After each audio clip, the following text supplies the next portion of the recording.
Le 1er juillet 2018, la plus grande toile de retable de la région liégeoise, celle ornant le maître-autel de l'église Sainte-Catherine à Liège, s'était partiellement désolidarisée de son encadrement avant de se déchirer sous son propre poids. Cet accident apparaît aujourd'hui comme providentiel. La toile s'était considérablement encrassée au cours du temps. Il était bien difficile d'encore distinguer le martyre de Sainte-Catherine peint en 1726 par Théodore Edmond Plumier. Mais depuis l'accident, ce chef-d'œuvre a été classé comme trésor de la Fédération Wallonie-Bruxelles et sa restauration a pu débuter, sur place, grâce à l'intervention du fonds David Constant de la Fondation Roi-Baudouin. Cette restauration est estimée à près de 100,000 €. Audrey Jéguet dirige l'équipe de restauration. On est à la phase des vernissages, donc on élimine toutes les anciennes couches de vernis et d'encrassement qui recouvrent le tableau. Le changement vraiment considérable et assez impressionnant.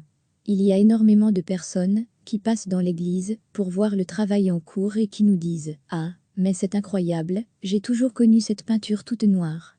On découvre enfin le vrai sujet. Pierre-Yves Kéry, chef de la cellule recherche en histoire de l'art de l'IRPA, l'Institut royal du patrimoine artistique, explique « C'est le dernier tableau phare de la grande école liégeoise du XVIIe siècle, qui démarre dans les années 1620, école qui est à la fois à la convergence des courants flamands, italiens et français. Théodore Edmond Plumier est le dernier grand maître de cette lignée et ce tableau est véritablement son chef-d'œuvre. J'ai toujours été très mal à l'aise devant ce tableau, parce qu'on ne voyait rien du tout.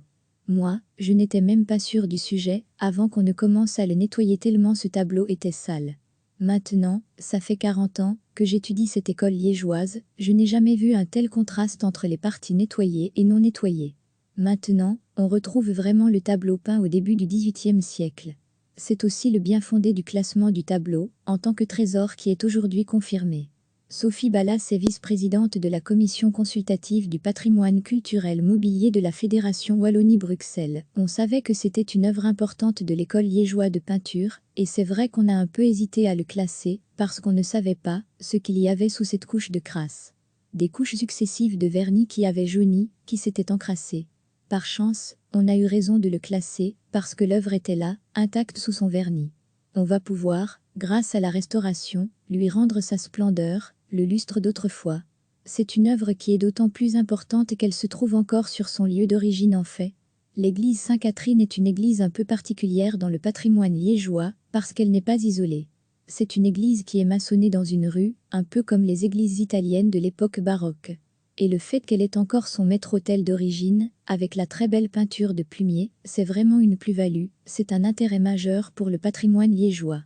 Le dévernissage va se poursuivre.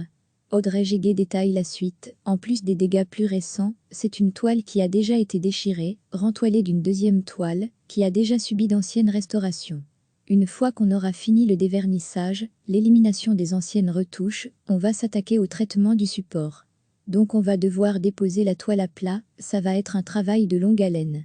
Il y a beaucoup de déchirures à reprendre, et le support de toile est très fragilisé, donc c'est un important. On a encore 2 bonnes années devant nous, pour continuer le travail. Là, on est une équipe de 5 restauratrices, on va peut-être renforcer un petit peu l'équipe. Les curieux peuvent assister aux travaux de restauration, tous les vendredis dans l'église Sainte-Catherine, en Nevis. Recevez chaque matin l'essentiel de l'actualité.